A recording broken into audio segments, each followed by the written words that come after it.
I look a bit young. Oh, hello, everyone. We're live now. Boom! Yay! Mark's going to get the party on for us, aren't you? Right, so we've just come over from Grumpy Vegan Grandad and Michelle Lowe's chat. Yes, it was absolutely brilliant. That was really, really good. Yes. So welcome, everybody. For those of you who do not know who our guest is tonight, it is the vegan Mooncat. There he is! That guy's amazing! He's absolutely amazing. I really like him. I think I'm going to go subscribe to his YouTube channel after this. I think you should. Yeah, he's really funny. And when you're having a bad day, if you put one of his videos on, you'll really laugh. It's really funny. So we are one of the two. We're quickly going to go and take a little visit to the home of the vegan Mooncat. There it is. So there's the deep, dark look into my depths of my disturbed mind. So his latest video is really creative and really clever. So go and give it a watch. I don't know where you get all the props from. I don't want anyone judging on that latest video there where I am the vegan activist pig trying to save human lives in an alternative dimension where sort of like humans are the farmed animals. I want to apologize for the trotters. I did try and order some actual sort of trotter props, but I couldn't find any, so I'm wearing socks on my hands. Oh my goodness. What kind of self-respecting pig is going to have fingers? Come on. I know, it looked good though. That Savage video that was good. That was ace. That was really ace. You haven't been going very long, have you, on YouTube? And you've done couple of months now. I think it's 2 months. It was Paul's fault from Hench Herbivore. I was on his channel doing a thing about how much sort of like I turned my health around, and he was going, oh, you've done really, really well. You should really open I was already on Instagram. He says you should really open a YouTube channel, and then you could show other people how healthy sort of like a whole food sort of vegan sort of diet is, and how it can sort of turn your health around. So I said, yeah, well, I could do, but I'm like literally nervous. Before I went on his channel, I was sweating for 2 days.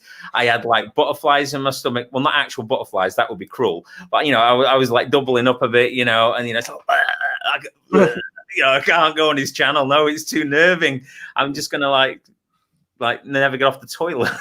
Oh, that's how we feel. That's how we feel. But then I did it. And on the first video I did, and it was just me and the camera. I was like still sweating. It's like, oh my God, I can't cope with it. It's like, hold on, you're the only one here, Mark. What are you doing? Do you know, I haven't coughed all day, and now I've come on a live and I'm getting a tickly cough. Like, what is that all about? I don't know. You're ruining the show. Could you get it together? Oh, that's it. Now I'm going to have to go to bed. I'm vegan deteriorated. Out of the door now. Right. Shall we see who's in the house anyway? Let's say hello to everybody, because we're being rude and ignoring. Yes. So, Satan inside, hello. Oh, hey. Hello. So, hello. Satan inside, I just want to go back to him. Oh. He's recently set up a YouTube channel, and he has a video on there of him starting his running journey. He's a vegan cyclist anyway, and his video is super inspiring. He took some inspiration from Grumpy Vegan Grandad's video last week when we all went out for a run, and he's gone out there and smashed it. Hey, who's that? So if you guys in the chat haven't seen Satan inside, please go and check him out. He's amazing. He's really good. Who's that then? What? Sorry? Who's that? Who? Who's that you've got there? This is Captain Wigglesworth. Captain Wigglesworth. Hello, Captain Wigglesworth. So yeah, I'm going to be using him to try and teach carnivores simple, basic facts about what's healthy and what's ethical. I've tried personally myself, but it doesn't seem to be sinking in. So I think if I got down to their level a bit and got something that they might be understand, like eating meat is bad, then they might be able to understand me a bit more. Because I've tried more complex arguments, and it's not working. And I think I'm going too high up on the IQ level. So we've got Chris in the house as well. Hello. I think we've got your wonderful lady there as well, haven't we? Yeah. Hello. Who's that? We've got Sherry. Is it Sherry? Sherry. Sherry I Henderson. don't. Who's that? Behave. Seriously. Ah, you got told. Yeah, you got told. Ah, we've got Michael. Oh, Hello, she's giving it Michael. away. We got Grumpy Vegan Grandad. Hello. Hey, GVG. Helen. Hello, Helen. Helen, how was that stew? Was it okay in the end? Did the Marmite fix it? I hope so. Oh, we got Tone. Hello. Hello. Charlotte. Hello. Hello. Oh, hello. I'll say hello too. Hello, everybody. Hello. Let's echo the hellos. Oh, we've got Anti-vegan anti-vegan nonsense in the house. Oh, God. My mum is there. She's calling me a child. Dorothy Henderson there. Can't believe she's called me a child. Oh, Don't worry, Mother. There's only loads of people watching. Just berate me, won't they? Hey, Michelle. Hello, Michelle. And I think, Oh, the gecko. hello. I don't think have we seen you before? I think maybe. Hello again. The Vo Vegana or the Vox Hello. Vegana? Oh, thank you everybody for joining us. Oh, Look, Mr. Hench Animal. Herbivore himself's in as well. Yes. Henchin. Hello, Hench. You got Hello, Vegan Taco. Hench. Why is it saying hello to Sheree? I am here, you know, Paul.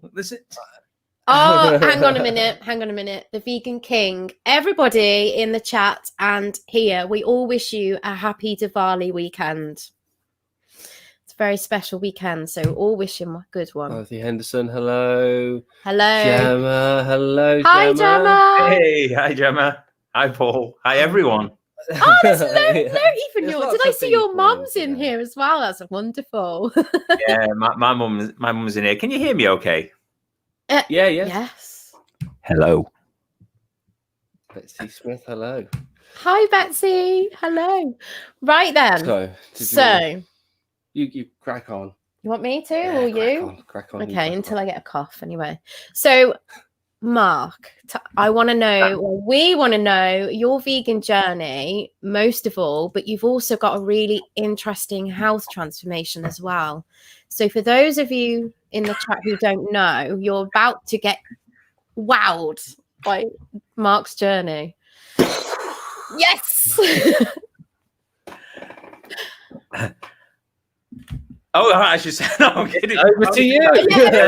Wow, I went quiet, because I just, I'm an idiot. So, yeah, I mean, I've been vegan for around 3 years now. Best time of my life.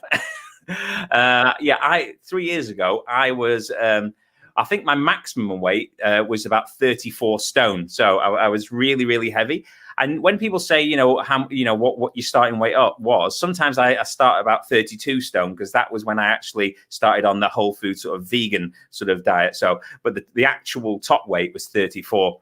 I had loads and loads and loads of illnesses as well. I had a heart arrhythmia. They were thinking, that I might end up having to put a pacemaker in. Well, not me personally, because, I'm not a surgeon. They would have had somebody do that for me. Like I needed to say that.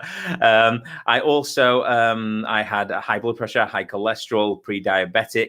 I had something called venous insufficiency in the legs. So the blood just basically pools in the lower half of your body, in your legs, and it can't get back up to the heart anymore. So, that can make you very prone to very swollen legs. Also, you are also prone to stroke because blood that's not moving around, it's clotting. And that was the same with the heart arrhythmia. The heart may have been going at 220 beats per minute or 250 beats per minute, but the blood's just pooling up. So I also had obviously a lot of joint pain, very poor mobility, so many things. It's hard to remember them all. It's like, sorry. Oh yeah, my psoriasis. Yeah, Cherie's just reminded me. I also had terrible psoriasis, which was like covering 70-80% of my body. I was having to wear 2 sets of trousers and stuff and multiple layers just to soak up the blood because it just kept coming through, and I was just bleeding through my clothing constantly. It was so many illnesses, and I think the thing that really Did I say? Sorry, Satan inside said, "Did I say Venus deficiency?" I wish I had a Venus deficiency. But no, it was it's Venus insufficiency. Basically, blood can't come back up from the legs. So yeah, I had all these things, and I think it all came to a head when I was taken into hospital because I woke up one morning and my heart was going around 250 sort of beats per minute, and it was in a weird rhythm as well, and it just wouldn't stop. And it was climbing and climbing, and the doctor, the people there at the hospital said, "We don't do something about it now, it's just going to pack out. Your heart's already under all the strain with the excess weight and everything else. It can't stay like this for very long." They tried some drugs and it wouldn't slow down. They tried loads and loads of stuff, and in the end, they decided it was just best to sedate me and then sort of shock the heart, like stopping it and starting it basically to get it back into the right rhythm. And while that was all there, cardioversion, that was the one. And so while that's happening, and I'm going, "Please don't let me die," to the doctors. I can hear the family, my kids outside, and my mum and dad were there, and everyone, I could hear people being upset, the kids crying, and you're just thinking, well, this is it. I'm leaving them all behind, just through my own fault, just because I'm eating the wrong thing, and I've ruined my health, and you have ruined everything, luckily I came through that. Not everyone gets that chance to come through that. When people have cardiac events, no, they don't. A lot of the time, the first one's the one that kills them. And if you don't learn your lesson at that point, then it's like the doctor said to me afterwards, after I was trying to recover from that. He said, this carries on, and you don't lose the weight and you don't try and get yourself under control, sort of health-wise. Within 6 to 12 months, you're going to have a major cardiac event, and your body's already too far down and too depressed, and too ill to cope with it. And you'll die. You won't come back. Those are not nice conversations to have, neither, with health professionals. No, not at all. It's, I mean, you obviously always know that, your health's suffering, but until these major sort of events occur, and even then, say you have a health issue and say you don't make the change, and then time goes by, it sort of goes back to the back of your head again, and you sort of forget all the misery and the troubles that you had. So, when you have one of those sort of, and then you can just slip back into this, go back to the same habits. So when I think once you've had such a massive wake up call and something so terrible happened to you, you've got to act then, use that momentum to propel you forward into a better state of life. If you leave it and everything just fades into the back of your mind, doesn't it? You forget all the misery and the pain and, the heartache.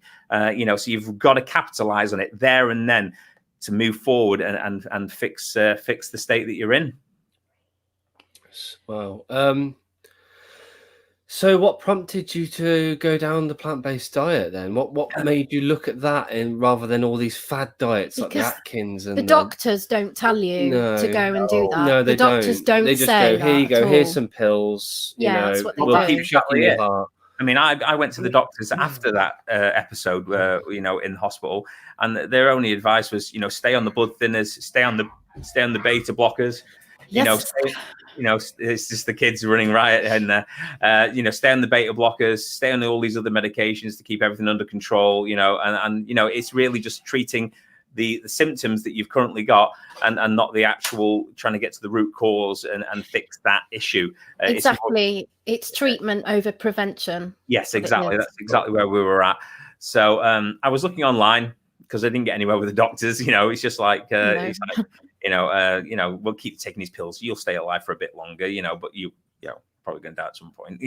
That is literally how it was, and I think one of the main things, even though I had all the health issues and the weight and everything, one of the things that was really dragging me down on top of it all was the psoriasis. It was all over. It was bleeding. It made my daily life so difficult. So I was really searching, how to reduce psoriasis, and I came across somebody who had an autoimmune disorder on the internet, who was also overweight and other such things, and they'd gone on a whole foods sort of vegan diet to try and fix that. And he'd seen great results. You know, he'd reduced his medication. I think he eventually came off all his medication. He'd lost weight. He'd really. So I thought, you know, I'll give this a go. You know, at that particular time, I'd already tried. You know, that was a little bit after that incident. At that time, I was going to one of the slimming clubs to try and lose some weight, and I had lost a little bit, but you know, hadn't changed any of my illnesses. I hadn't seen any improvement in the psoriasis, you know, because I was still eating meat, you know, eggs, you know, dairy, all that. So I'd lost maybe you know, like a couple of stone or something. That's why I was gone from 34 to 32 sort of thing, you know, but I actually hadn't seen any improvement whatsoever. You know, I'm not after miracles. I know I've spent a long time sort of damaging myself. But after when I started the whole foods plant-based diet, within 2 weeks, the psoriasis was reduced by around 50-60%. You know, Wow. you know, so you know, wow, that's big. Instantly, so much better. You know, and it was, you know, and over the next few months, you know, everything, weight started to come off. The psoriasis cleared up pretty much altogether. Still get a little bit on my elbows here and there now and again. But it's no, and that's really when I'm stressed out or something, you know, it seems to, you know, I might get a little bit, but generally 99% of it gone, you know. I started having less medications for other things, you know, and on my last checkup with the cardiac unit, they did all a load of tests and they scanned and they said I could come off all the heart medications and I had nothing wrong with me anymore. Sort of reversed it all. So yes, winner. That's incredible. What did they say? They must have been gobsmacked. I remember speaking to the cardiac specialist and he said he's been really looking into plant-based diets himself, you know, to suggest to his cardiac patients, but it's a hard sell. People don't want to do it. You know, even when they're suffering with their health and, you know, and, you know, they've had terrible, you know, they've had quadruple bypasses and all these other things. He said he was finding it extremely difficult to get people to switch to a plant-based diet because they don't want to give up the meat. They don't want to give up the eggs and they don't want to give up any of that. All they want is a miracle cure. They want to carry on doing everything that they're doing, the bad lifestyle habits, you know, the bad food, and to be given a pill which will fix it all. They want somebody else to fix it for them. And it's not going to work like that. No, it's not. You know, it's, you know, the healing comes from you doing the right thing. You know, don't get me wrong, medication has its place, you know, and if I hadn't been on the medication while I was trying to get my health back in order, I could have died. You know, so that kept me going while I was getting right, you know, and prevented anything particularly bad happening, hopefully. But, you know, the general cause of it, the actual, you know, not the treatment, but the cause of it, that's it. That was in my control. And that's what his patients weren't quite getting. So he was 100% behind the plant-based diet thing. He just couldn't get his patients to do it. And at the time, he did ask me if I would go in and sort of like stand in front of like some of his, you know, his patients and say, look, you know, this is what has happened to me, you know, and this is what going on a plant-based diet has done for me. But I wasn't confident enough to go do it. It was very sort of early on. I hadn't been on YouTube, no Instagram. You know, I'd spent years and years in sort of like self-isolation, you know, not really going out and socializing. You know, I was in a dark sort of depressed place when I was, you know, when I was ill and big, you know, and I'd really become very sort of not antisocial as in, you know, but more like, you know, just withdrawn and, you know, and inwardly sort of like, you know, trying to keep away from people from, you know, like ill health, embarrassment about the size you've got to and everything else. So I wasn't in a place, you know, in retrospect, I wish I'd gone. Because I'm in a different place now. Almost like depression sort of thing then, like in a deep state of depression. Yeah, I mean, I was so far down, you know, like depressed. I mean, I don't think anyone sort of in my family even realized just how depressed I was. You know, I never got suicidal, but I say that, but I was killing myself in another way. I was killing myself and I knew I was killing myself. So while I wasn't wanting to actually just end my life myself in a dramatic sort of like suicidal attempt, you know, I was slowly killing myself and I knew that. And I've actually said before, I was waiting to die. I just assumed that I would be dead within X amount of period. I sort of like, I would withdraw myself. I was just playing computer games and, you know, and, you know, isolating. I wasn't spending time with the kids or my wife, Cherie. You know, I was literally just in a hole and I just couldn't get out of it. And, it's taken a long while to sort of change that sort of mindset and become more confident and, but, I'm in a completely different place now. We all get our days, where we're a bit down or something like that. But it's, I spent like the last decade in a very sort of dark, miserable sort of place. And the thing is, when you're miserable, you bring everyone around you down as well. You're not being interactive with the kids or your other family members in the same way. You're not being a good parent. You're not going for walks with the kids. You're not going to the schools. You're not going to the open evenings, just because you think, well, why would I want to go to the opening evening at 34 stone? The kids' friends are going to see me. They're going to laugh at the kids. The kids are going to get ridiculed for it. And plus, I don't want personally to be seen. People ridicule me and me feel worse than I already do. So yeah, that's why I didn't sort of like take the guy up on that. Venous insufficiency. So that's why I didn't take the cardiac guy up on that. Is he just not got the confidence at the time. Since I also went and saw my GP, and he was super shocked about my legs because the venous insufficiency, my legs were like swollen up, like they were terrible, and they were all discolored. And he said, "There's no way that'll ever get better." Even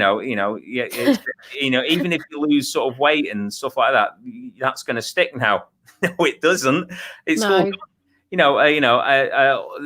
They don't swell up anymore. I don't get any of those issues. There was my right leg especially was getting extremely discolored, like a brown color, and that's all gone. So he was just like, I don't even understand how you've done it. I said I ate plants, doctor. That is incredible. That is and as a health professional myself, I would urge you to get back in touch with that consultant and say, I'm ready to talk about this, because I think you should. I think your story would inspire so many more people. You could help so many people. You could help so many people. Yeah, that's what Paul said from Hench Herbivore. So that's the primary reason for starting sort of YouTube. And it's also a bit of a exposure therapy. If I'm out there and I'm doing things, then it sort of helps you sort of build confidence. If I've been dressed as a pig from an alternate dimension on YouTube, what's the right pool, then you don't mind going somewhere as much, because it's like, well, how bad can it be? That's amazing. I'm interested, before we move on to like the family story, what was your diet like before all of this health scare? What was it? Just like the average, I would say Western diet. The thing is, while I was losing weight, I was contacted by like a news agency, and they put me in some of the papers like The Sun, and they had headlines like "Kentucky Fried Quitting," and all these. All these massively inflammatory things, because I think I said to them, I ate KFC, so before you know it, I was eating, my entire diet was KFC according to The Sun, and all these other things. But no, it wasn't like that at all. Don't get me wrong. I used to eat KFC, and I used to have McDonald's breakfasts, and I'd have takeaways and all these things that are bad for you.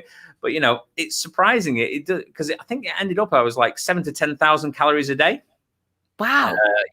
Which is quite a lot, obviously. It is. People think, oh, you must be eating a lot of food for that. No. It adds up, though.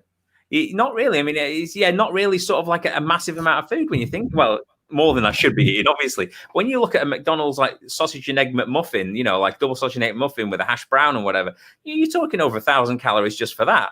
And then you're having your lunch. So you did go to KFC and you had like stuff like that. And then say you went home and you got a Chinese. There was a lot of takeaways. Domino's. Domino's or whatever. But before you're at it, you're going to be at 7,000 calories with all the cheese sandwiches in between. And all the dairy. And the dairy and other high fat snacks. Were you quite active though?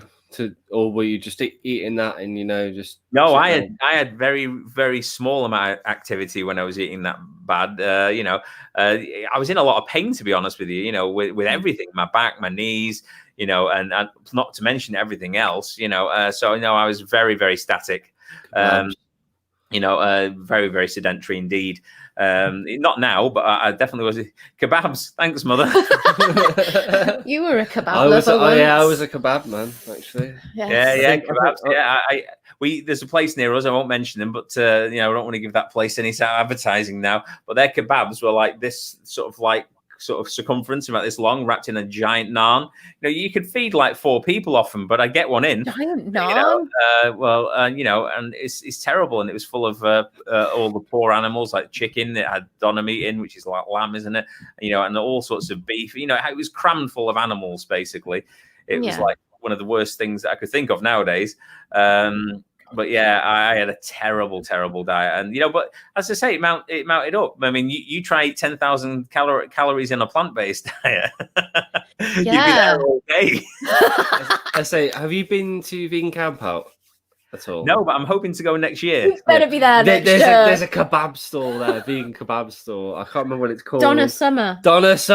Get to Donna Summer. Oh, we were well made it. We were. Yeah, Donna Summer. I hope they're playing the music as well.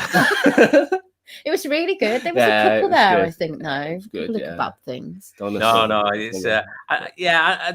it's crazy, but I was on a terrible diet, full of animals, full of stuff that comes out of animals, deep fried, nothing good in it whatsoever. It's like picking the vegetables off unless it's a jalapeno, it's a terrible state of affairs, really. It's never good. Which can't be any different really to what I eat now, because obviously when I went at first it was just plant-based, whole foods, there was no sort of ethical concern really. I hadn't sort of looked into that. It was literally a selfish sort of trying to improve my own health and for myself and my family. But obviously, as I think every single person who's now vegan knows, when you go online and you start looking for plant-based recipes and stuff, vegan stuff comes up as well. So, like animal welfare stuff, and how factory farming works, and all these other things. So I thought, well, I should really know this. So horrendous. Absolutely it just pops up and hits you in the face, doesn't it? And goes, wow, why did I never think about it? I think, you see, I would have never wanted to view that when I was eating them, because, I think we all know deep down, somewhere in the depths of our souls what's going on. But, as long as we stick the blinkers on and we don't look, then it's not happening.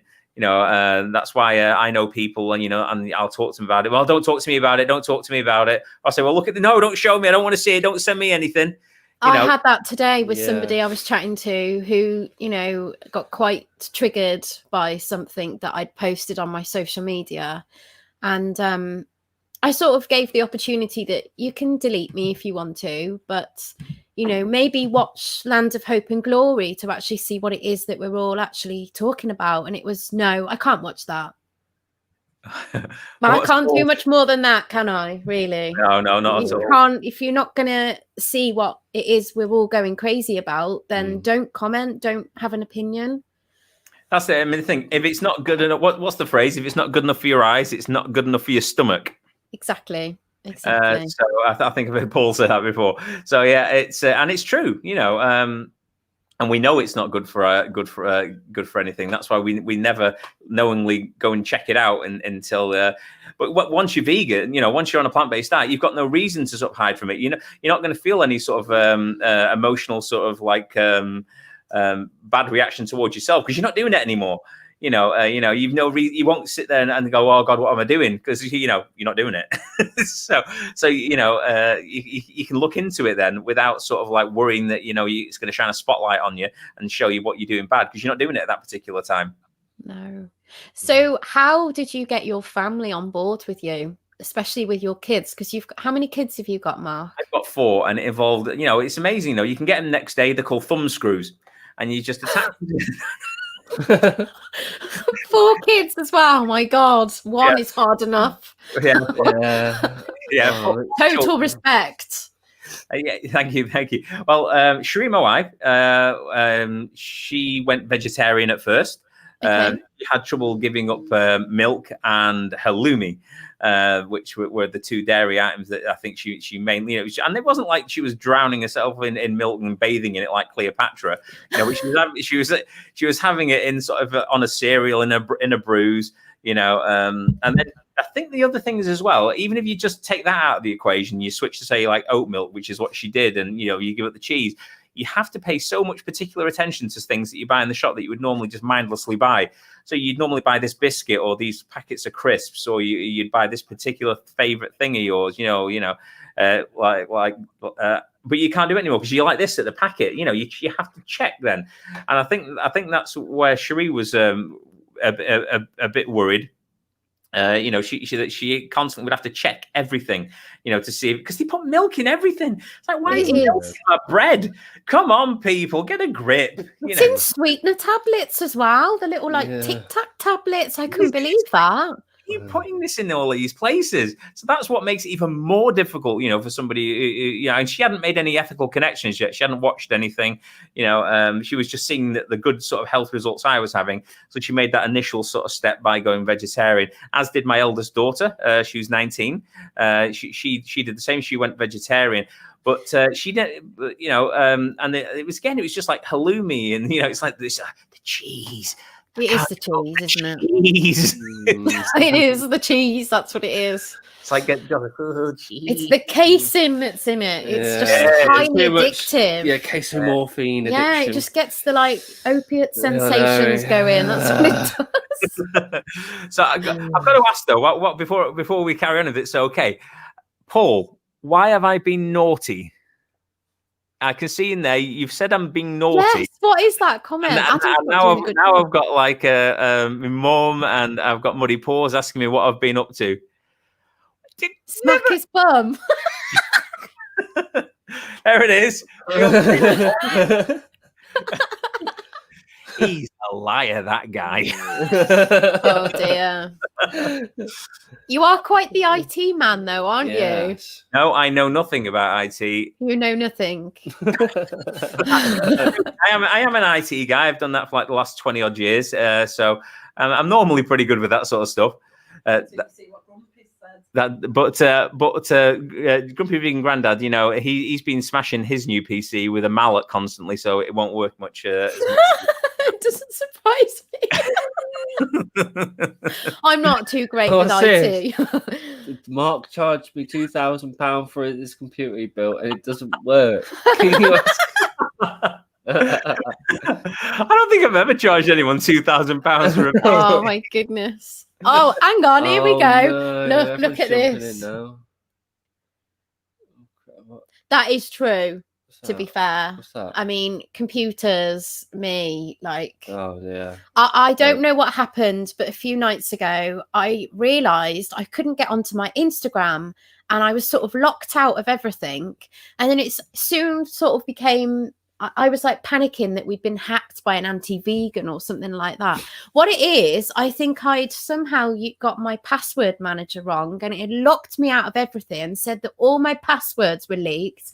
I had Adam sat on the sofa with every single technology. It looked like just trying to sort it. Control room. Did.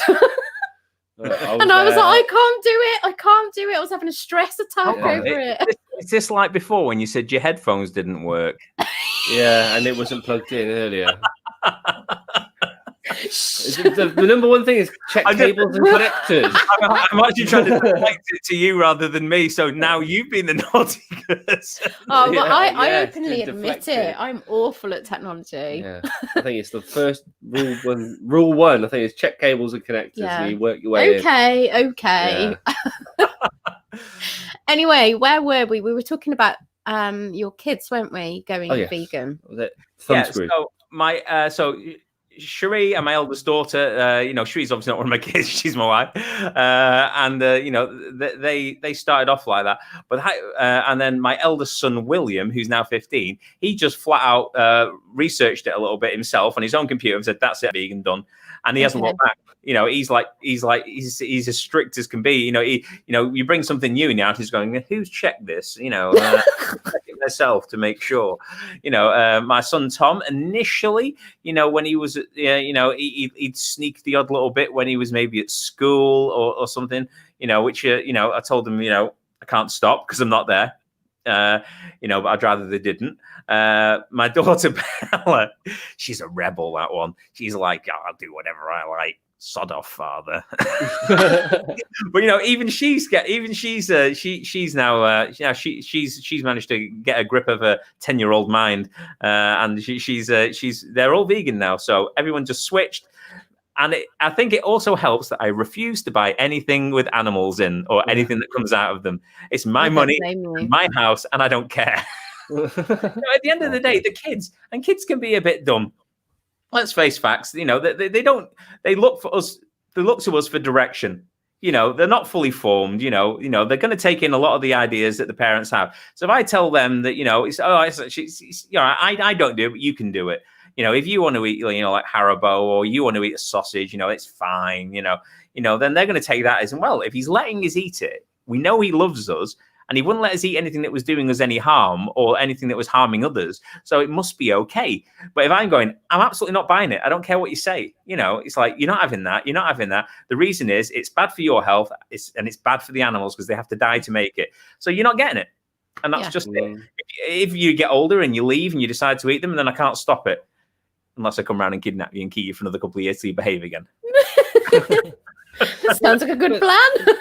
There's pretty much vegan versions of everything now. So yeah, there's even a Happy Meal, for Christ's sake. Well, yeah. Isn't there, really? I mean, there's no excuse now. No, none at all. And at the end of the day, I mean, I've got to do what I think's right for them. And I believe wholeheartedly, especially from my own personal anecdote about my own health and how it's helped me, that for health reasons. I mean, there's all sorts of studies and there's all sorts of recommendations from all sorts of bodies that, being on a vegan a proper vegan diet with, a varied amount of, different foods, and you're not slamming the fats constantly, the bad fats, and all that, that it is perfectly fine for everyone, whether or not you're a child, an adult, an old person, baby, it's absolutely fine. So I'm confident that the science is right. I can anecdotally, with my own sort of like health transformation, be super confident that I'm not harming them as long as I give them, a varied amount of, whole foods, so, and there's some junk in there, some vegan junk, Yeah, of course there is. The kids, so there's candy kittens, and there's there's the dark packet of the jammy Dodgers, that are now vegan again, and all these different things. So they do sneak in, they have crisps, it's not something that I He's got it. He's got the COVID. Oh, YouTube got the lurgy. It can't come down the internet, can it? No. I don't know, actually. I've heard about these internet viruses. You better not be passing it on. You never know. It could be the virus I had the other day on the computer. I've got it's up and running. Oh, well, actually. Oh, it's McAfee. I don't know. Oh, I don't know. Yeah, so it's so they do eat some some stuff, and they eat some processed like stuff like Richmond meat-free sausages. And those sort of things. But, in my opinion, if that's what they need to have now and again to sort of keep them on track, yes. And they're not missing out. And that people go, oh, well, they're not healthy for you. Well, what do you think an actual sausage is healthy for you, you moron? Come on. It's like this sausage is a health food. Yeah. No one's thinking that. So if you have to have a bit of junk now and again to keep them on track and keep all the animals less, not harmed, then so be it. Because it's not going to always eat what I eat because it's just full of like vegetables and it's whole grains and legumes. It's a hard sell to a kid 24/7. So but I don't. They're absolutely fine. They're healthy. They're growing. There's no health conditions caused by any kind of diet. Diet insufficiencies or anything. It's not like I'm just feeding them grapefruit and boiled water. It's not like they're on any kind of fad. The sort of a varied, sort of calorifically, high enough calories to make sure that they're not deficient in anything. And they're absolutely fine. And if anyone doesn't like it, I don't care. The thing is, as you know, being vegan parents, you have to look at all the fine details, and we tend to be experts in things like selenium and vitamin A, whereas, you know, non-vegan friends, they just think they can just eat whatever they want. It's good vitamins and minerals. It's full of minerals. I do have to disagree with you a little bit there. Is you know, they do consider the dietary requirements of vegans. I mean, you know, that they don't think of their own sort of protein or their own vitamin A or their own vitamin B12 or anything like that. And they don't think of it for the most part for their own children either. But suddenly I went vegan. It was like, excuse me, Mark, how's your B12 doing? Fine, thanks. Well, how about the protein? I bet you've got protein, no. It's like, nah, I'm all right. Have you ever heard of a bean? Yeah. I'm absolutely fine. It's like, I bet you've got weak bones now then, haven't you? Yeah, that being said though, with the kids thing, it tends to be calcium. Well, how does he get his calcium? Green leafy vegetables? Yeah, and he likes a bit of tofu, you know. Tofu, tempeh. Oh, I shouldn't have mentioned that, should I? We haven't got there yet. No. It's coming. It's coming. So how did obviously, you know, we've got some of your family in here, but your wider family and friends, how did they take it when you said that your kids were vegan? If you had any negativity about that from anyone? The thing about, I don't think I've had anything particularly negative from my immediate family. People were more concerned, you know, because like my mum and my dad, you know, unfortunately my dad's passed now about a year ago, but they were really, really.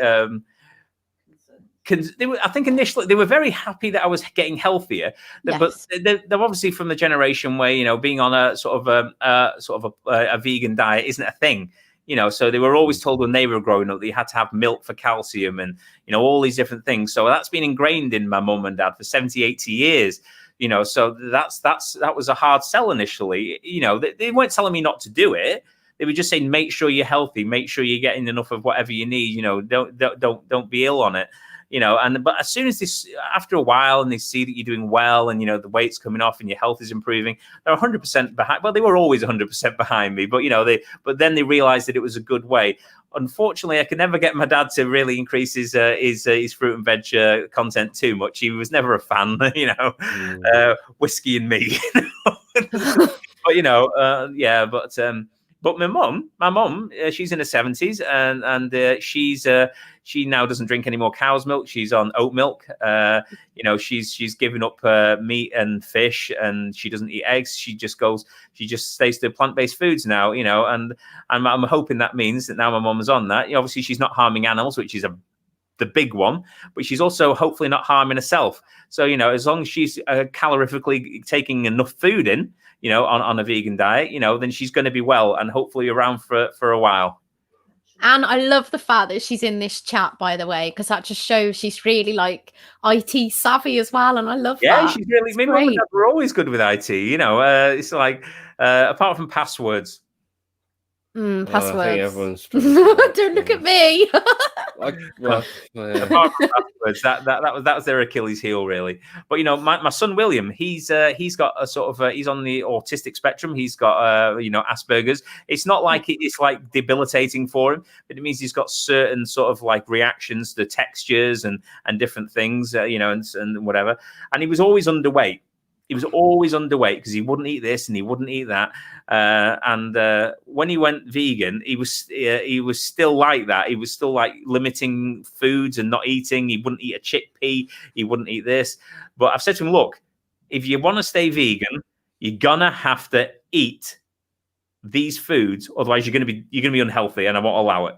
So he forced himself into eating like bananas and oranges and, you know, and you know, other fruits and vegetables and broccoli and chickpeas. Now he eats them all. And his diet is so more varied than it used to be when he was like on a carnivorous sort of diet, like everywhere, you know, sort of a omnivore diet like everyone else is.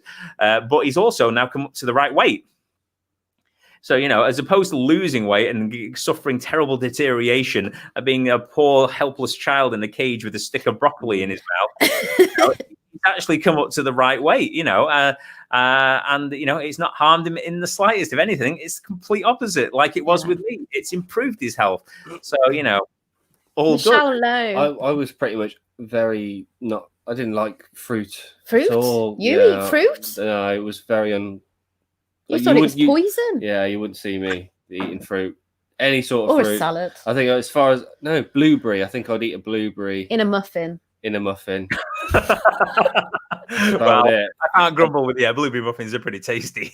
Yeah, but as soon as I went vegan, I kind of like forced myself into it, and then I think seeing you eat a banana, eating a banana is ace. Yeah, I went straight for the banana because I quite like the smell of banana. I don't know, but I didn't used to like it in my mouth. But you didn't used to like it, but I started eating them. I hated bananas as well. I was forcing myself to eat it, and after about the 4th or 5th time I ate a banana and I was forced it down, I actually started to enjoy it. Yeah, he has one every day. Can I ask a question? With the kids, when you're trying to get them to eat something new, do you always tell them they have to eat it so many times before they get used to it? No, I just say you got to eat this. Yeah, well, Santa's not coming. Santa's not coming. I think that's quite a common phrase as well. You have to do things at least 10, 20 times before you'll get them right. And I think it's the same for you, Yeah, I think so. It does, yeah. He's a kid. Yeah. He's, to be honest, Jack is very good with his food. Yeah. We did a different type of weaning, probably from what you would have done with yours, and it's where you just give them what you're eating in like normal form. It's called baby-led weaning, and he's been great with his food from 6 months. He'll sit and eat seaweed, and he won't share it with me. Well, that's brilliant. It's all sort of acquired sort of taste. And the thing is, when they were younger and I was letting them do whatever I was doing, they were acquiring the taste for the wrong thing. Yeah. In retrospect, for my own health and theirs, I'd have loved it if I'd been vegan from the very beginning, and I could have gave them but we can't go back. I'm not going to even go down that road. You can't look back. You can't. People, I've had people at work and stuff say to me, oh, well, who are you to tell me what I should and shouldn't eat anymore? You ate more animals than anyone. So, well, I don't eat them anymore, do I? And just because I did something bad in my past doesn't mean you get to carry on doing it in your future, does it now? Come on. Yeah, exactly. And it's quite interesting. Can I ask what Michelle said? But Michelle was talking about a song. Oh, yes. Did you got that one? Yeah, I went to put that up. We went to go put it up. There we go. My son claims you can't go vegan because of deficiencies, though. Oh, no. Oh, that's never good. That's never good. Was he drinking lots of milk? Well, that's the trouble. People claim that being on a vegan diet of some kind of description can cause you iron deficiencies, but I've got to think there's so many deficiencies on like a traditional sort of diet they're all on anyway.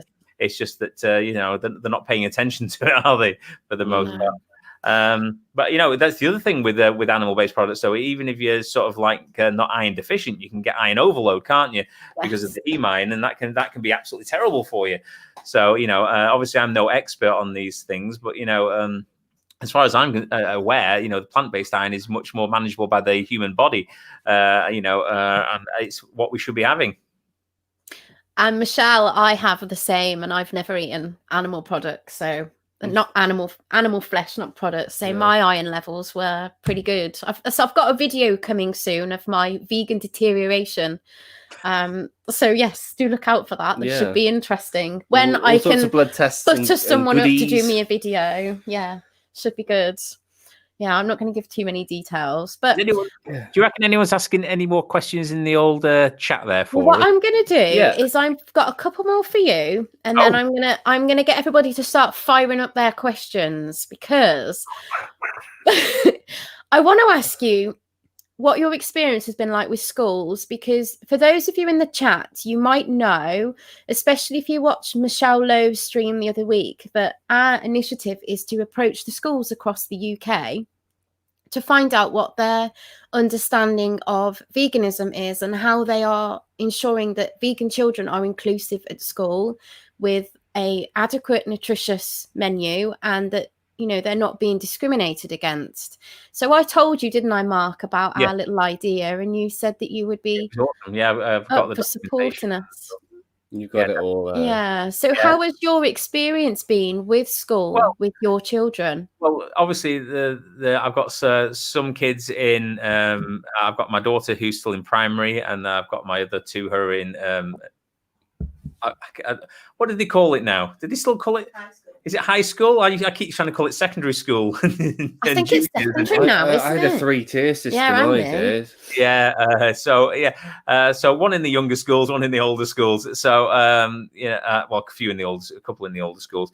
Now, Bella's sort of school, she's the youngest. I don't think that we put them on packed lunches just because we could then control, what they're taking and eating, to be honest. But I don't think there was that many sort of options available on the dinner time menus anyway, was there, Cherie? Just cheesy. It's lots of vegetarian stuff, but not, on the vegan front, they've got a very small understanding of it. There's pizzas there with cheese all over it. They have absolutely zero understanding in her school of what veganism is, and they don't cater for it whatsoever. So she's on packed lunches for that reason. I think at one point I was really hammering on to Bella about, why we shouldn't eat like this and we shouldn't eat that. And, as she was standing on the table in the canteen once shouting, "You're eating dead animals, you need to stop," like that. And she went crazy at one point, there's no options here for me to eat. It's like, gone mental with it. But that's still the same, So we just gave up with them because, we did discuss it with them a few times, but there was no options available. We're not a small minority really, which isn't really how school should think. And if the options were there, maybe the other kids would take them up. If there was something there, but but they're not making it available. So how do they know what the interest is? My son Tom's school. The food options in the canteen for him would be beans and a jacket potato. I won't accept that as a meal. That is a lot. So again, we make him his food to take. If he does want jacket and beans at some point, he can obviously get that, as well. But there's nothing available. He's suffered some. Bella's never really suffered any sort of abuse. I think that in the younger school, she's never really had many issues with people have sort of left her alone. But like Tom in secondary school, he's 13. He's been slapped in the face with ham, before. He's had people have a go at him. People try and fall out with him for it. And he has had some difficulties. And you speak to the school, and they say that they'll sort it. They'll say that they'll look into it, but they don't care. This is what I've got my interest in because this is not right. Yeah, they're not interested. To them, it's just like, well. What's the importance of it? They don't see the importance of it. It's like, oh, so what? Somebody hit him with a piece of ham. Oh, they will soon. They will soon.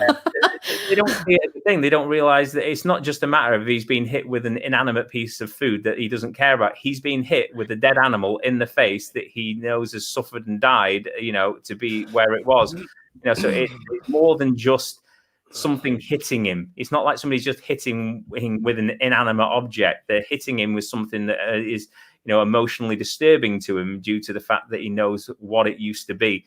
So, but they don't take that into consideration because they don't see it in themselves. So if that was a child that, for example, was following a particular religious belief, I'm trying to think of Muslim, and they don't eat pigs, do they? And if children were doing that to a Muslim child, I'm pretty sure that would be picked up on and that would be dealt with appropriately. And that is my understanding. So that's why the schools need to know how important the Equality Act is now. We've got it there to use it. That's why we've got to use it. It's now been updated to, is it a philosophical belief now? It is. I think. I'm not sure about my other son's secondary school because again he takes packed lunches just so we're always sure that they're getting something that they can eat. What's his high school like? Yeah.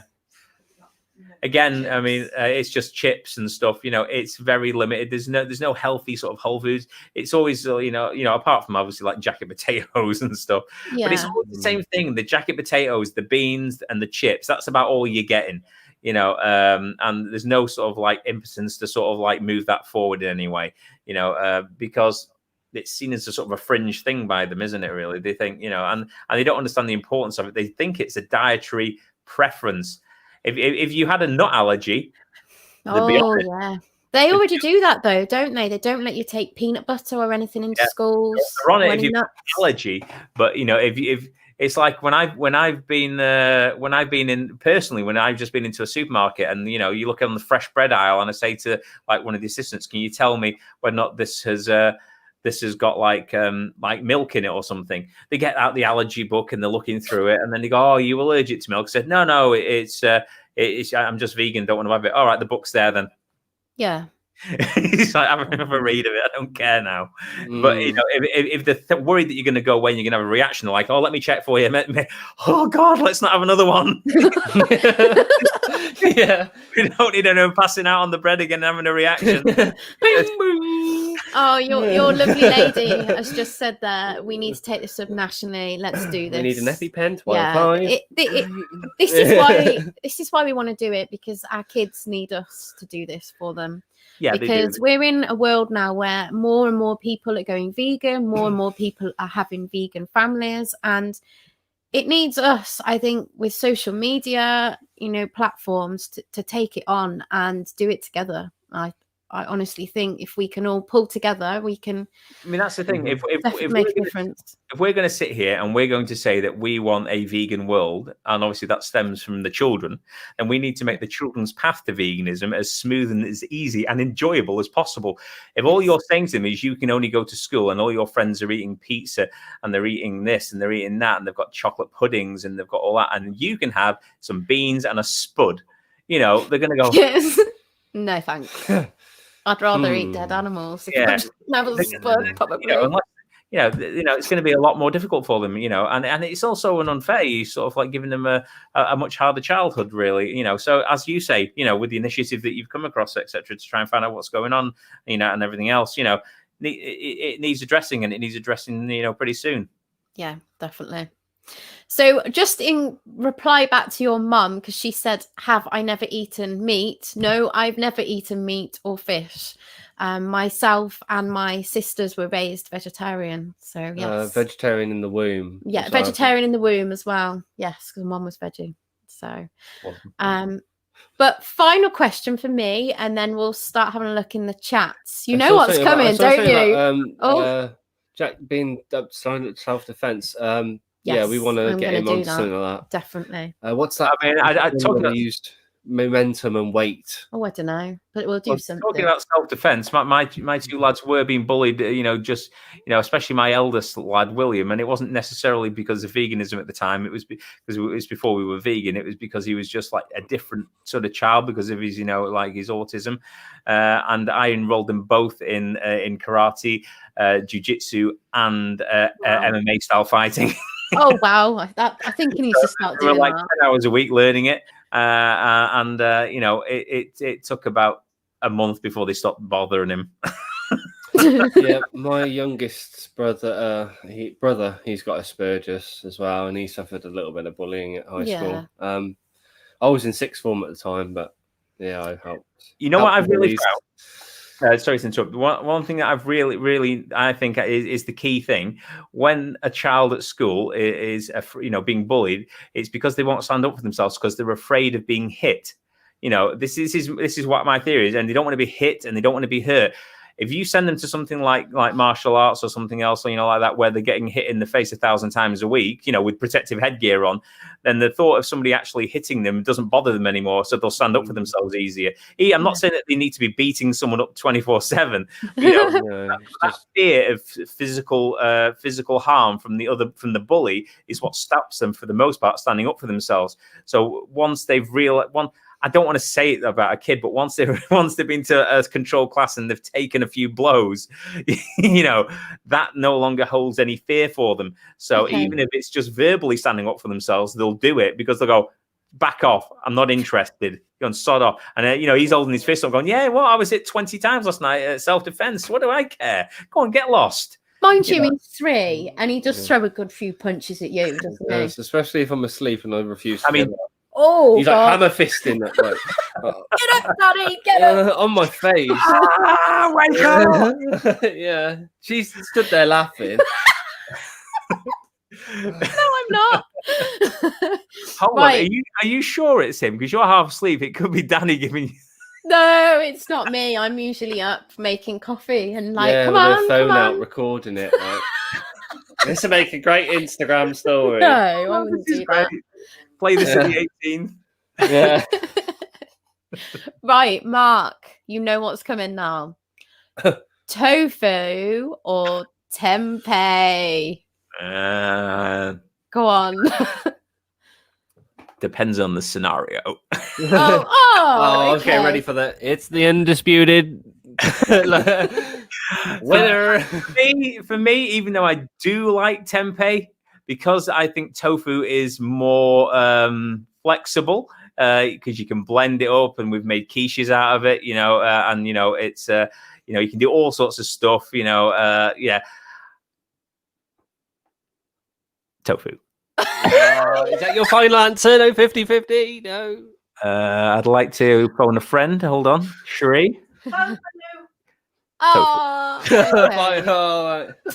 One day. So that's it. One day. I think it's going to have to end now. The undisputed food of the world is tofu. I think by about 21. Yeah, I think tempeh doesn't stand a chance, does it really? Even though on paper, tempeh on paper is like the clear winner. You don't hear of people making tempeh scramble, do you? Come on. No, I'm going to try. I'm going to try it now just for the how. Why not? It'll be a disaster though. I just know it. I agree with Michael Askew. Scrambled tofu for the win. Yeah, it is. Scrambled tofu for the win. That's it. So has anybody got any questions in the chat that they want to ask Mark? Yeah, we're going to turn to the chat now. Yes. We are going to see if we're going to find your question. Well, I'm just going to go make another drink quickly. You're all alone. Oh, I'm being left alone. Right, let me have a look. Although I shouldn't really be trusted with this thing. You can have this one. Oh, thanks. It's got my germs on it. Okay. So let's go right back up to the top. Is there anything? I say, what have you got coming up? That's a good question. What have you got lined up? I'm on my own live stream tomorrow at 8 p.m. Live from the moon. Yeah, so that should be quite interesting. I'm. What else have I got coming up? Sheree, have I got something else coming up? I think you've emailed a few people about. Oh yeah, I've been. I won't say. I've just emailed a few people about trying to get them on my channel. To some interesting guests. Maybe you guys could come on. Oh yes, we will. We don't mind. That would be awesome. I'm obviously still making YouTube videos. The last one I made was the one about the alternate universe vegan pigs. Saving human lives. So I'm constantly trying to make at least a couple of videos a week. I'm trying to keep, rather than just make absolutely loads, I'm trying to make them a bit different. Yeah, they are. They're brilliant. So that's why instead of just doing a sort of like when a rebuttal of sort of Sperridge, I did him sort of like as a game show contestant, and I was the host, and we were asking him questions like, "So Sperridge, what shape is planet Earth?" And obviously he's captain opposite, isn't he? So whatever you ask Sperridge, he's going to say the opposite. Like how many legs do humans have? 4. It's like anything. So I'm just trying to keep them a little bit different because I'm trying to start the YouTube channel, but trying to start a YouTube channel in today's day and age, unless you've got something a little bit wacky or a little bit different, then it's hard to sort of gain any traction, I think. So that's why I'm doing sort of the videos I'm doing. Plus, I've got a stupid mind anyway. And also, I think, you can put things over in sort of a funnier, maybe a different way, but try and get the message over at the same time. Then maybe, you can reach some people who are reached by humor rather than maybe some people are into facts and figures. Some people want to go from a different aspect. Some people just like stupid, funny stuff. So that's why I'm trying to go for a comedy angle, really. We need to see some more of your recipe videos as well, I think. Yeah, I've done that. I think the last one I did was the buckwheat pancakes, which was like a crossover episode with Uncle Lou's Kitchen. Great YouTube channel if anyone's interested. Yeah. I've done the Ethiopian stew. I did the vegan quiche. I've done a few, but I need to try and up those. But I get caught up in all these unusual videos, like and I sort of like get myself sort of like, oh, I could do this, So I end up doing those. But hopefully, people find them amusing, and also, informative in some way as well, or at least comedy, if nothing else. Definitely. And don't you have a little competition running at the moment on Instagram? Oh, I do. To try and help me out, and also people get prizes. I am trying to run a competition. Prizes? So if somebody goes to my latest video about the pigs and they leave, I'll get the items out, and they subscribe to my channel and they watch the pigs video and they comment the word VV, they will win a copy of VV, the Super Vegan. Yes. Now, I will tell adults as well, this can be quite upsetting. I mean, when the chicken and stuff started speaking, and telling its story and whatever, I got a little bit upset, to be honest. So, be very careful. And if you do the same thing, so you go to my YouTube channel, you watch the pig video, and you comment with the word light, you will get this. You are in with a chance of winning this vegan USB desk light. Now, because I'm on green screen, it's not picking up, but this is bright green. Yeah, I thought it was. Which is hard to see. That's why you can see things through it. But that is a really good little item. I've also linked where you can get these from. A friend of mine makes them. So on like 3D printed, and he does all the electronics, and he does them to a high standard. So they're really good. So that's an offer. I think it's getting drawn in about another 4 days live on Instagram, the competition. You need to do that because it's on Instagram. So go and check out the Vegan Mooncat's Instagram. Yeah, at the Vegan Mooncat. So the competition details are on Instagram, but the comment has to be left on the YouTube video. Yes.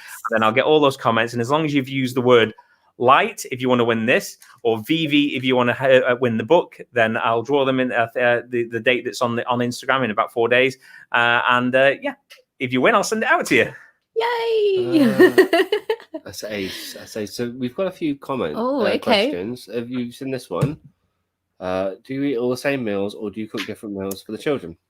See, I tend to be whole food plant-based, and I don't tend to have any oil. So I try to make a bit of a mix. So for the boys, Jack tends to eat a lot of what I eat, but he does like the vegan junk like you, doesn't he? Yeah. So we tend to make a variety. Although the weekend we've had burgers tonight. It's like we had the same tonight. Only I had whole food burgers and you had the Aldi burgers, didn't you? So try to mix it up a little bit. Yeah. It can be very tricky, and with families, you'll find, you want to eat like a particular type of meal one day, and the kids are going, I do let him. We do a meal planner now. It was something we started about 6-7 weeks ago, and I asked Jack, "What would you like?" And the other week he asked for a chili, and I was like, "Oh right, okay, we'll have a chili then." And he did. He ate it. He's really good, and he even eats pearl barley as well, just like on its own as like a rice. You're doing well there. You're training him well. He's good. Can I answer that question by Satan Inside? Yes. Yeah, we're just going to pop this on. Why did you start the channel? Well, I started my social media generally, not just the YouTube channel, as partially as a control for me. If I'm having to sort of like talk about, like being a vegan, and I'm also having to talk about eating healthily as a vegan, I'm putting all my food on Instagram and that sort of thing, then I'm going to have to behave. No, I'm not talking about eating animals here. I'm on about like vegan junk food and stuff. I can't like put a packet of Doritos as a picture for my dinner on Instagram, because people are going to go, what's he doing? So you have to think of new meal ideas and new things, and and you have, so partially it's control for me to make sure that I'm staying on track with health.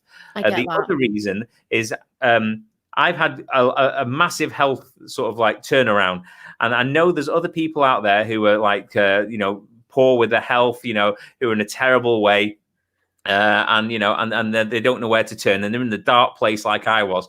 And I thought to myself, if even one person looks at me on Instagram or YouTube and thinks to themselves, that guy was 34 stone, he was like dying, he was in a terrible mess, and he's turned it all around by nothing more than just changing to a whole food plant-based diet. He's completely cured himself of all those illnesses. I can do that too. It's not too late for me, and at the same time, I can save countless animals from having to suffer. So if I can save one human animal, which I'm sure I've done by now because I've spoken to quite a few people and sent them down the right path, you know, to regain their own health and also saving animals, then that's the one thing. It also keeps me on track, like I've said.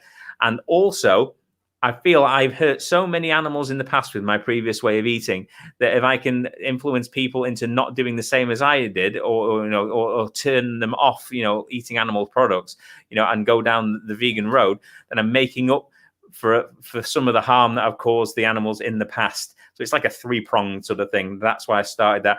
And the reason why I wasn't initially confident enough to do the YouTube channel, I'm gaining confidence. And as I said before, thanks to Paul from Hench Herbivore, who's been really, really good to me. And he sort of like encouraged me and said, you know, you can do it. You know, it's worth telling people, you know, then he's sort of influenced me to do it. So you've got him to blame for everything I do.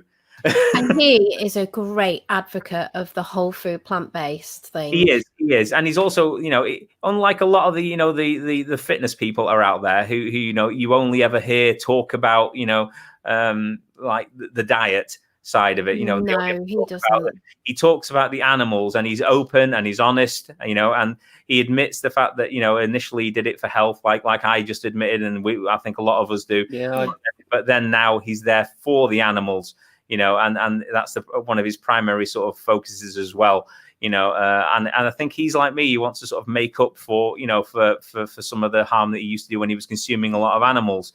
You know, so I mean just so before I forget that, I've tried loads of dieting before, you know, and I've lost weight, I've gained weight, I've lost weight, I've gained weight, because I haven't always got my own interests at heart. I don't always think of myself, you know, sometimes I make bad choices, but normally I always convince myself that the bad choices are only affecting me. So if I ate like a specific type of food and I regained weight, well, that was my choice. I only harmed me. But because I've opened my eyes and I know that eating a steak or chicken or an egg or eating any kind of dairy or any kind of animal product. Or a piece of ham. Yeah, a piece of ham, yeah. I know fine well that it's not just hurting me. That choice is directly harming an innocent animal that doesn't deserve, you know, that kind of pain and misery and horrible life. So that is one of the primary differences, in my opinion, of people that will stay on a plant-based vegan diet and people that won't.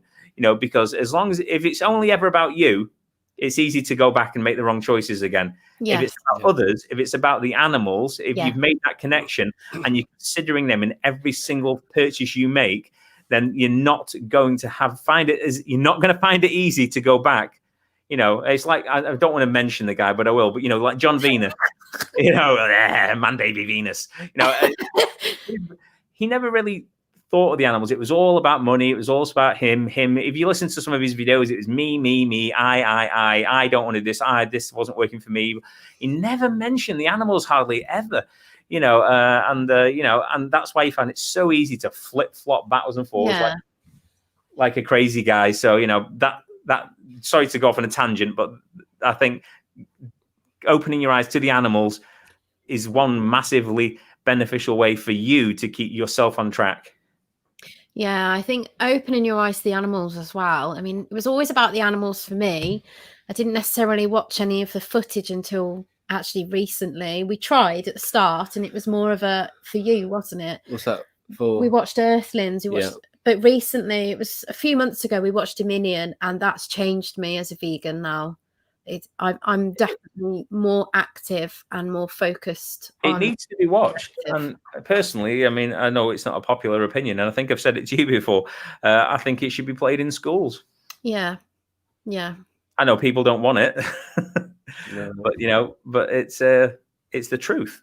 It is. Yeah. Right. So, do you like corn? Well, I was raised on corn.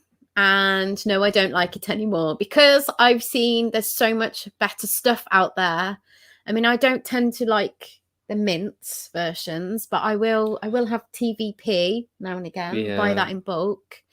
But we tend to buy the Aldi stuff now, don't we? I think the only thing corn I have now is sometimes I get the slices for sandwiches. Yeah, you like those. The totally vegan slices, but I think that's about it. What about you? Do you have anything like that? I don't like it at all. the mince, I mean, we used to put that in shepherd's pie, but then I realised that lentils work better. Yeah, lentils are way better. And they're way tastier, they're way better texture. Absolutely fine. No worries about them there. What I don't like about them is the fact that you have to be super careful because a lot of it's got egg in. Yeah, it has. So I know they've got the big vegan logo on it, but to the on the ones that are vegan, the big green one on the upper left or whatever. But it's not everyone who notices that. You're just thinking, corn, no meat, woo. You're away. But then it's got the egg in. I used to like their nuggets, but now I prefer making my own tofu nuggets. Hey, you'll have to share that recipe with us then. Oh yeah, the tofu ones are awesome. They've got a nicer flavor. They have a strange sort of like aftertaste. I like the concept of it. I mean, I think the guy who started Quorn saw a shortage of animal protein in the future. Was why, and he wanted to make some more sustainable sort of like available protein for human consumption, and that's why he started Quorn. So it was from good intentions, I suppose. He was trying to provide good quality sort of nutrition and protein for the world. Because he thought a shortage was going to come, which it is because we can't sustain what we're doing. So he was right there. But yeah, it's not my thing. It's not the worst thing in the world, but I think there's, like you say, there's just better alternatives now. When there was McCartney was my thing. Linda McCartney, they make some great. I mean, I hate Quorn sausages. Quorn sausages are, they're the worst thing. But I like the Linda McCartney ones. I think that they had the chorizo style ones, and they had the rosemary and something ones, which that's were really nice sausages. Yeah. Yes, I like them. Yeah, they're really good. But the kids have now switched to those. Those what are they? Richmond's meat-free sausages. They're so freakily like real sausages. It's unbelievable. Yeah, I don't eat those. I literally cannot eat them. They weigh me out a little bit, sometimes. So I try to stay away. It's just minging. And they've got like a fake skin, and it's like they're very they're definitely aiming towards meat eaters with those. Yeah, they are. But yeah, it's.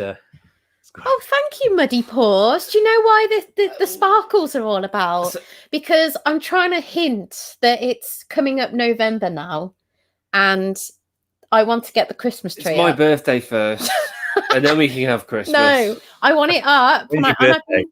30th of November, the last day of November. No, it's been up before then. My birthday is the 21st of December. Imagine that. You get one slipper on the 21st and the maximum on the 21st. That's awesome. But for this, if this is aimed at me, I've been at work all day. Yeah, he's been slugging it in the That's COVID. why I'm looking like I'm deteriorated and I'm tired. Any excuse? It's because you're vegan. Yeah, I'm vegan so deteriorated. malnourished. I've been slaving away at work all day. Yeah.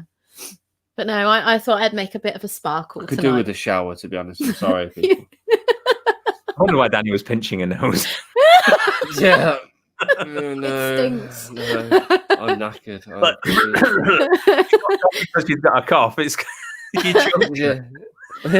I've just seen that Vegan Taco is here. Hello, Vegan Taco. Right. And I think, is there any more? What's the story behind your YouTube username? I know this one, but you can answer that one. I really wish I'd invented something that was way more interesting than this. But I started off when I was a child. There used to be a TV program on called The Mooncat. It was no one liked it. I think I was probably the only viewer in the UK. But actually, it's like an alien cat that came down, lived with an Earth family, and was trying to get used to like the way things were. Great show, by the way. Yeah, and I always loved that. I used to run home from school to watch it when I was like 5 and 6, in the lunch breaks and stuff like that. I was obsessed with it. So when I got older and it was like, and I was introduced to the internet, I had to think of like an internet handle. So I called myself the Mooncat. So I've had that since the internet came out, basically. And then as things have gone on, and then I've gone vegan, I thought, you know what? Sometimes, when you're a vegan, you feel like you're from another planet. You feel like you're surrounded by strange aliens that do really weird things, like eat other animals. So I thought, what a cool name it would be to just call myself the Vegan Mooncat, because it's my favorite show. It's like sort of named sort of after that, and at the same time, it's sort of how you feel sometimes as a vegan, like you're not of this world. So I thought it was a good combo. And then I got Andre who's an illustrator in Canada to do like, I told him what I wanted the Mooncat to look like and whatever, and he created the character for me, because I thought it'd be really cool to have, like the artwork up on the channel, and, just sort of have a proper sort of branding, where it looks the same on all the different social media, and, something a bit cool, like the little green guy. It looks cool. It looks cool. It does. It's awesome. It is. Oh.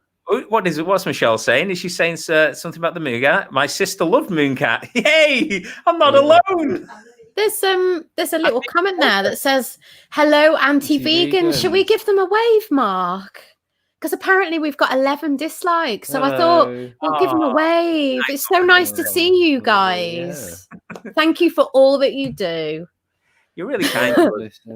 The algorithm thanks you. Oh, we just love it. We just love it. But we wouldn't be here wanting to tackle the schools if it wasn't for the anti-vegans. So, To the anti-vegans, if you're not interested in veganism, then why have you sat here for an hour and a half listening to us?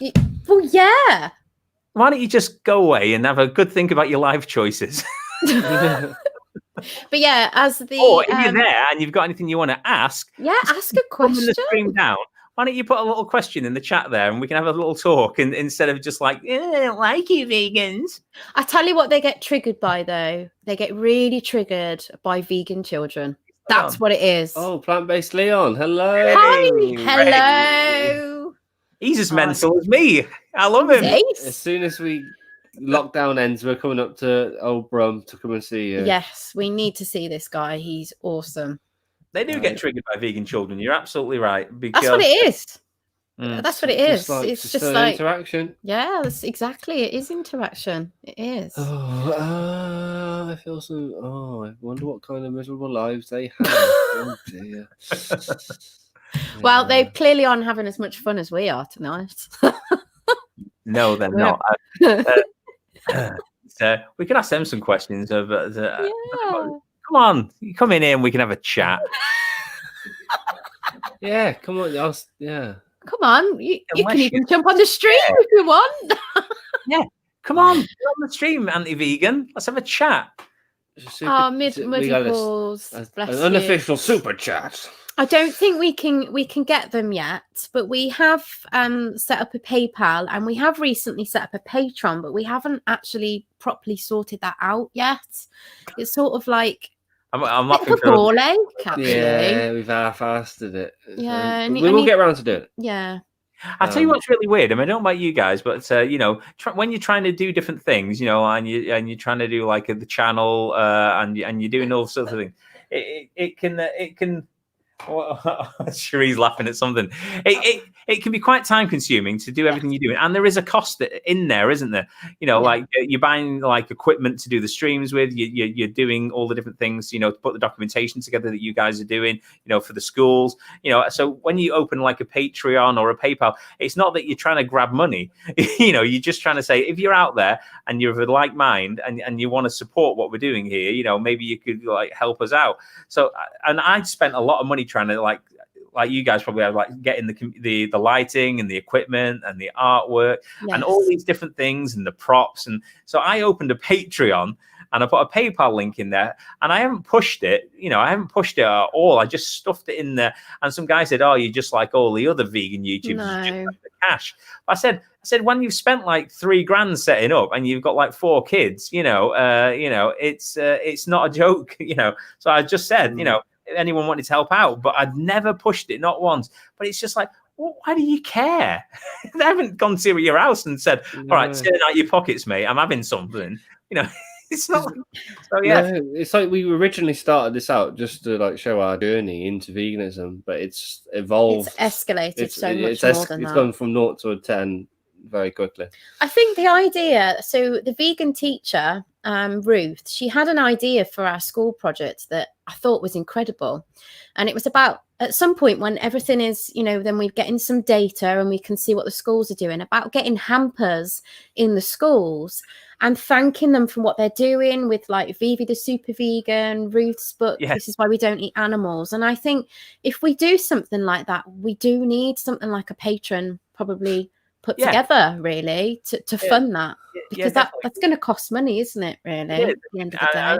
Again, it's not like, I think, especially with all these smaller YouTube channels, like that are here. We're here we're not here for money, no. We're here for genuine reasons. There are some massive channels which obviously want cash for because but it's not like we're there, so we're just having a laugh. Yeah, we're just I was going to say to PlantBased Leon, he's saying my green screen is so reliable. Loads of lighting. Absolute green screens hate when you don't light them up. If you flood them with light, they just behave so much better. He was taking the piss out of me earlier for liking some sort of warm meat sliding in and out of my mouth, and I just said no. I just like the gooey center, the gooey filling. I just like the gooey filling. Oh, is there any final questions, guys? Again. Yeah. You have gone bananas. Oh, look, there's a great question there from Grumpy Vegan Grandad.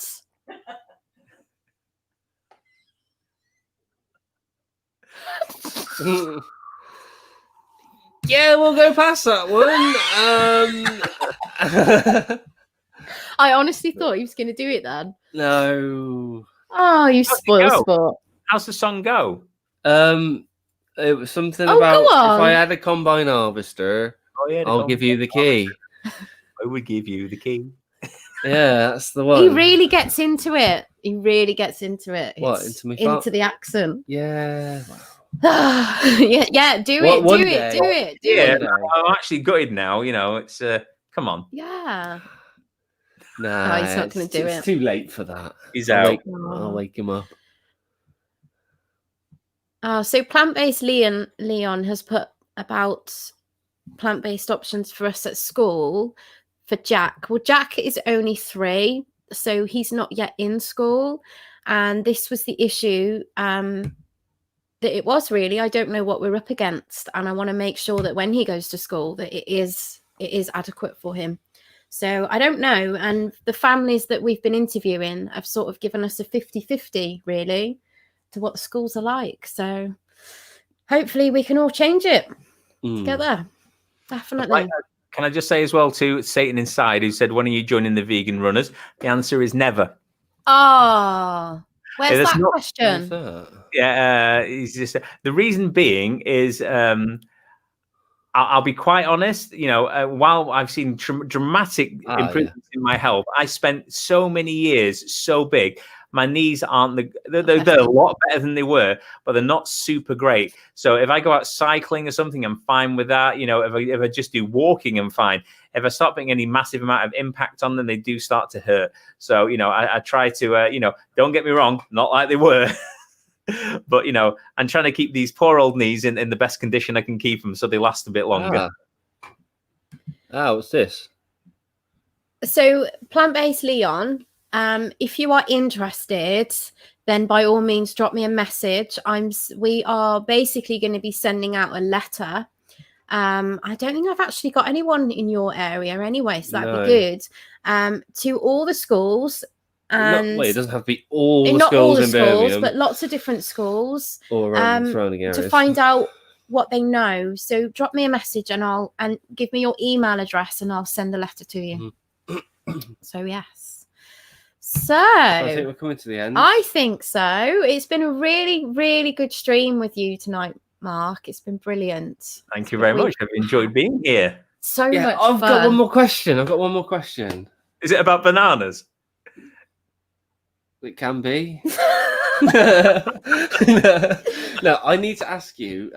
So when I've got some time off in the future, whether you would like to have a Zoom chat or something like that with me and build a computer together. What a question. Yeah. Oh, yeah, sure. Yeah, no worries. Yeah, that'd be absolutely fine. So, so you want to build it, but you want sort of like somebody to sort of guide you through it? Basically, yeah, it'd just be cool to do it together. Yeah, why not? Yeah. So when I get it, it'll be like, yeah, I can have. Where are you guys situated? Worcestershire. The Midlands, right smack bang in the middle. Isn't it, in Blackpool?